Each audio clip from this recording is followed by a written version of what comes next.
વડોદરા જિલ્લાના સિનોર તાલુકાના અવાખલ મુકામે આવેલ શ્રેયસ વિદ્યાલય ખાતે સિનોર તાલુકા વસાવા સમાજ દ્વારા આયોજિત 17મો સમૂહ લગ્નોત્સવ રંગેચંગે સંપન્ન થયો। સિનોર તાલુકા વસાવા સમાજ દ્વારા છેલ્લા 16 વર્ષથી અવાખલ મુકામે આવેલ શ્રેયસ વિદ્યાલયના વિશાળ પટાંગણમાં દર વર્ષે સમૂહ લગ્નોત્સવનું ભવ્ય આયોજન કરવામાં આવે છે। આ વર્ષે પણ સમાજના પ્રમુખ લલિતચંદ્ર ઉર્ફે ટીનાભાઈ વસાવા, ઉપપ્રમુખ અલ્પેશ વસાવા અને રમેશ વસાવાની આગેવાનીમાં તમામ કારોબારી સભ્યો, હોદ્દેદારો તેમજ સલાહકાર સમિતિના સભ્યોના સહયોગથી 17મા સમૂહ લગ્નોત્સવનું ભવ્ય આયોજન કરવામાં આવ્યું। આ પ્રસંગે કુલ 21 નવદંપતીઓએ સમાજની હાજરીમાં પ્રભુતામાં પગલાં પાડ્યા। નવદંપતીઓને આશીર્વાદ આપવા માટે પિન્ટુભાઈ પટેલ, વેમર આરદી, ડોક્ટર પ્રફુલભાઈ વસાવા, મહંત મુક્તામણી નામ સાહેબ, સાદલી જિલ્લા પંચાયત સભ્ય સુમિત્રાબેન વસાવા તેમજ પરેશભાઈ વસાવા સહિત વસાવા સમાજના આગેવાનો ખાસ ઉપસ્થિત રહ્યા। વિડીયો જર્નાલિસ્ટ જેસલ વસાવા સાથે સત્યા ટીવી ન્યૂઝ સિનોર। સિનોર તાલુકા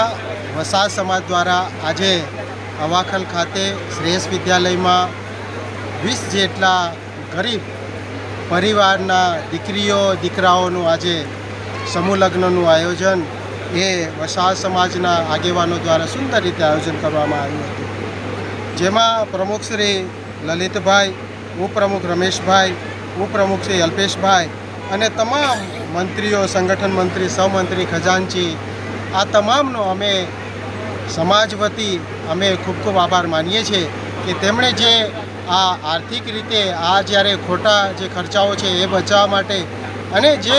પરિવાર પાસે આજે આર્થિક સગવડ નથી એવા પરિવારોને એમને મદદ કરી છે, જેના માટે અમે આદિવાસી સમાજ વતી તમામ સમાજના જે પ્રમુખ છે, જે મંત્રીઓ છે, એમનો અમે ખૂબ ખૂબ આભાર માનીએ છીએ।